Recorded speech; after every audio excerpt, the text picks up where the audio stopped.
Peace be to you all. AsSalama'laikum. This is AsSalama'laikum, physician assistant / associate and health educator.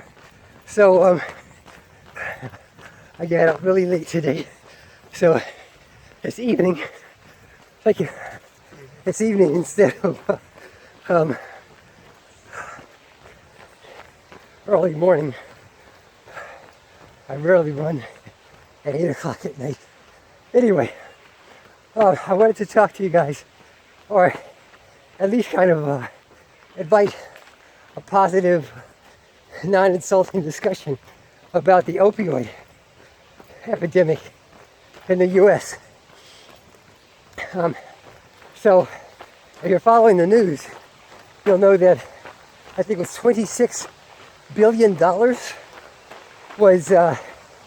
has been given out in lieu of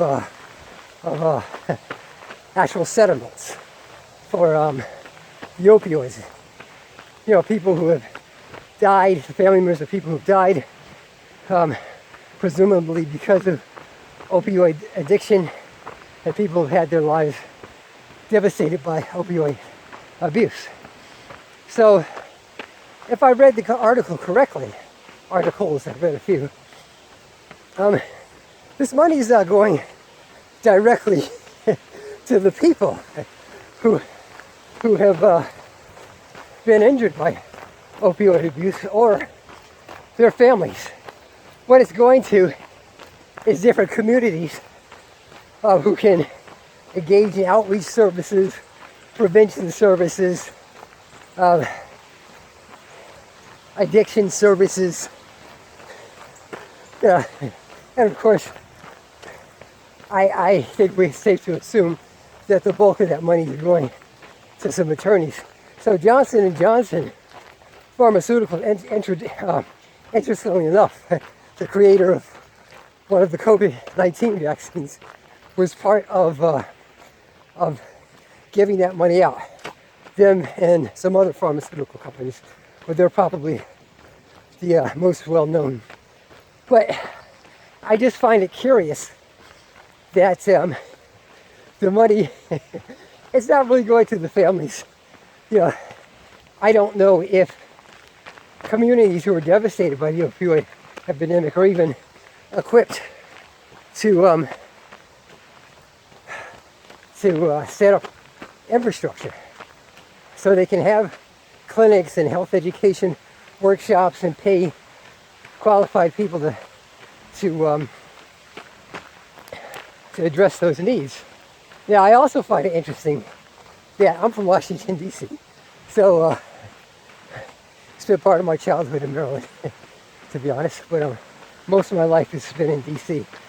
When the crack epidemic was, and to some extent still is, in full,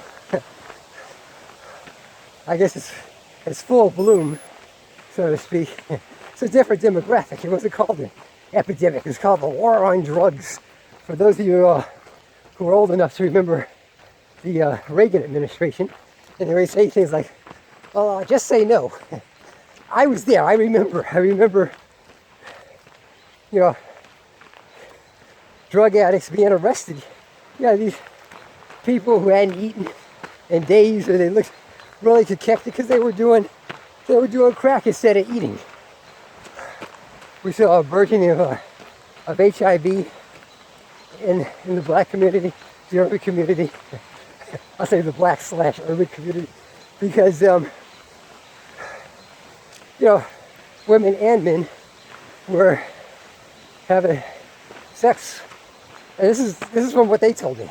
The patients I've treated who've been crack addicts. They did anything and everything to get those rocks, and crack was very inexpensive. You could get a small rock, or what they call pebbles, for just a few dollars. So it was really horrible, and it devastated our inner city community. It still has, because you still see the effects of it. I work in a very violent area of DC, and Anacostia, where you see, the part I work in is where you see most of the homicides, and you got you got households with that are, there's no responsible dad around. So young boys grow up to be young men that have never been really trained on how to be an effective man. So they're killing each other. And the name, that's how they get their manhood. Put on your work. That's what you do, man, out here in the street. Most of y'all don't know nothing about that. That's what they tell me. But it's really sad because now, those guys weren't seen as the victims, but the folks of different demographic. That David Chappelle talked about this, the comedian. It's a different demographic. Hi there. A lot of white folks from the rural area that are opioid addicts. And I treat some of them in the hospital. When they come to the hospital, there's complaints of back pain and muscle aches, which you really can't, you can quantify, you can qualify, but you really can't quantify. It's not like you'd be hooked up to it and there's a pain. It's like on a scale of 1 to 10, with 10 being the worst pain, what level are you at? Like, oh, it's a 9.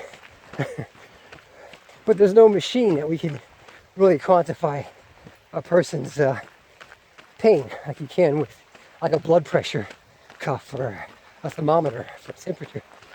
So I have to take them at their word. But many of these folks have opioid abuse. And we see it in their medical records. So we try to work with them. I've been threatened by a few, physically threatened. When I was, when I was working in an inner city outpatient clinic, a couple of the staff were attacked, like physically, by some folks who had these issues. But I don't know what to do about it. I really don't. I'm ignorant of many reasons why people start on the path to opioid abuse. I had one person tell me that, they were just trying to escape the trauma of their lives. Another guy told me, well, I just made him feel good. Failure is like a high that goes through. I guess I was on opioids once. I had some medication. I had to have a bunch of teeth pulled at the same time. And I felt good. I was like, wow. Man, I didn't have a care in the world. I was loopy, but I was still like, wow, this is really groovy. So I could imagine being addicted where you need more and more of the drug.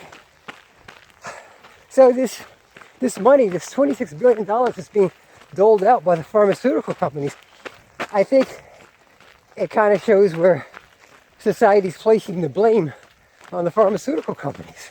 But I don't know if it's totally their fault. As a PA, I have something called a DEA number, so Drug Enforcement Act, that allows me to write for Schedule II drugs, medications. In some cases, I can even write for it's like a ticket that you can get for permission. You can take it to a marijuana dispensary. They don't call it marijuana there, it's like CBC.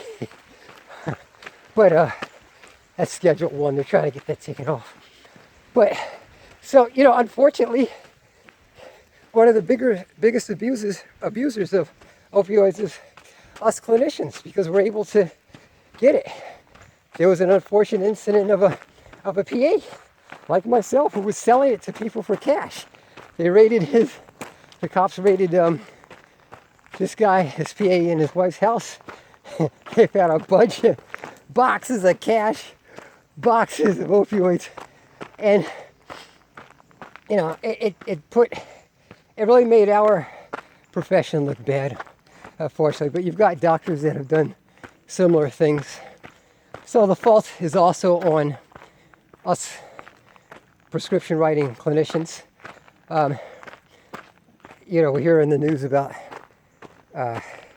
troops leaving Afghanistan. Afghanistan's got fields and fields of poppies. But I don't know what to do about this opioid crisis. So, what are your thoughts on it? I look forward to your comments. Please be polite to me and each other. Take care. Peace.